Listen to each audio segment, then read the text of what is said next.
Yeah, of course. Darin, Darin. Last name is Ehrenrich, and I'm the lieutenant over the Tulsa Police SVU. Just take us through what this latest investigation is on the farm. Yeah, so what we know right now is that a woman was in a secluded area of Hunter Park. It was approximately somewhere around 6 p.m. She reports that a man came up to her, that she was attacked and sexually assaulted, was ultimately able to get away, was approached by some other people that were eventually came across her on the trail who called 911. Right now, what we know is very limited. Again, we know that she was in a secluded area of Hunter Park. We know that she states that she was approached by a white male that appeared to be somewhere in his 30s to 40s, and he attacked and sexually assaulted her. That's what we know right now. We have an entire team of detectives on the Tulsa Police Department across multiple disciplines that are investigating this right now. Again, there's enough similarities where we believe that it could be related to what happened at Turkey Mountain earlier this week, but we're not, again, we can't definitively say that right now. But again, in both cases, we have, a woman that was in a secluded area of a park that was attacked and sexually assaulted, and that's happened within, a span of 3 days now.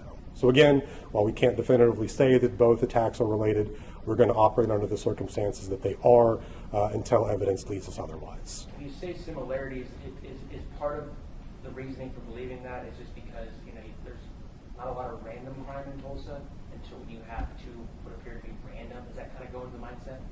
Well, again, these are unknown suspects to these women. Again, when I'm saying like similarities, again, we have women in secluded areas of Tulsa parks that are attacked and sexually assaulted. Again, 3 days apart. That in itself is similar enough that we're going to treat them as if they're related until we discover that they're not. Are you looking at a possible serial rapist? We don't know. What concerns do you have for the community right now when you're investigating these type of crimes where you don't know really much of anything? Yeah, these are the most stressful types of cases for detectives. We have two seemingly,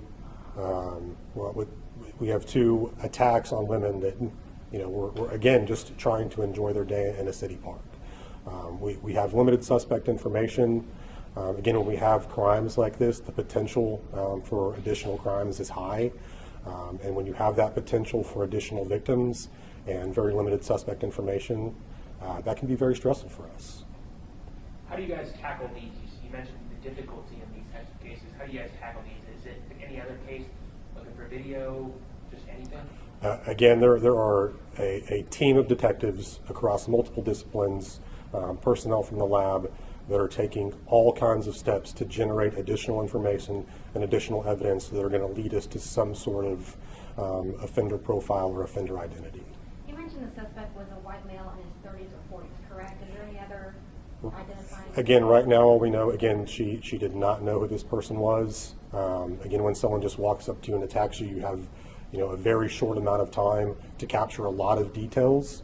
I think that there is nothing that this victim could have done any better in this situation.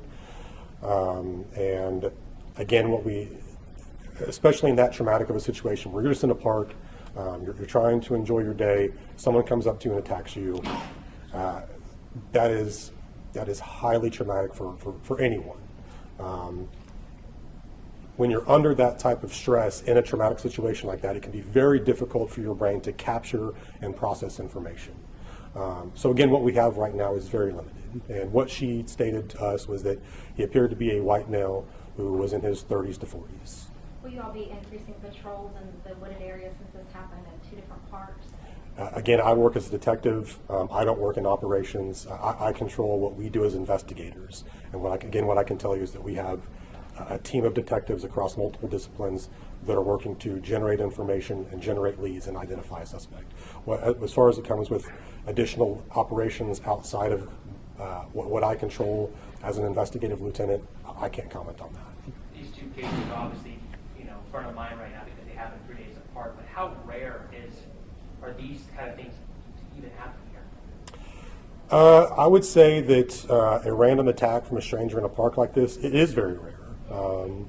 For the most part, when you look at sexual assault and rape, 90+% of our cases we have a named suspect. Most victims are attacked by someone they know. Being attacked on a park trail, especially at 6 p.m. in what would generally be a very populated park, this is very rare. So again, this is a very brazen attack. We're taking it very seriously. There is a large coordinated response going on behind the scenes right now. Do you have any updated information on the Turkey Mountain attack at all? Like I just said, we have a team of detectives that are working to generate information and generate leads. Is there a reason this suspect or suspects are choosing to commit these crimes in parks? I have no idea what he's thinking. Is there anything the public needs to be aware of or do going forward? Well, again, both of these attacks occurred in a secluded area of a public park. I would just encourage and urge the public to take all precautions when you're out and trying to enjoy our parks. Go in groups, have some sort of protection or self-defense mechanism with you. I think that's what I would encourage right now, and especially if you're in a city park and you observe some subject that appears suspicious to you, please take notes. Please call Crime Stoppers. Please call the SVU and report that information.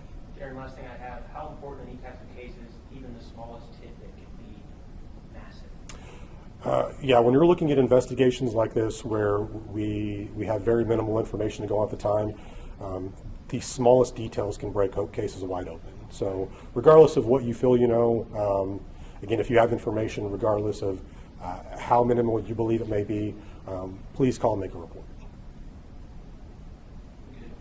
Do you want a two-shot? I don't. If you want one? I'll just walk up, we'll just walk over there. If you're to have one not needed, Make it then fast. ask for later, so if you have any more questions, I think you can do that too. Hey, yeah, yeah, of course, no, absolutely. Yeah, again, I can't put out investigative updates right now, anything along those lines, but yeah. Okay, thank you.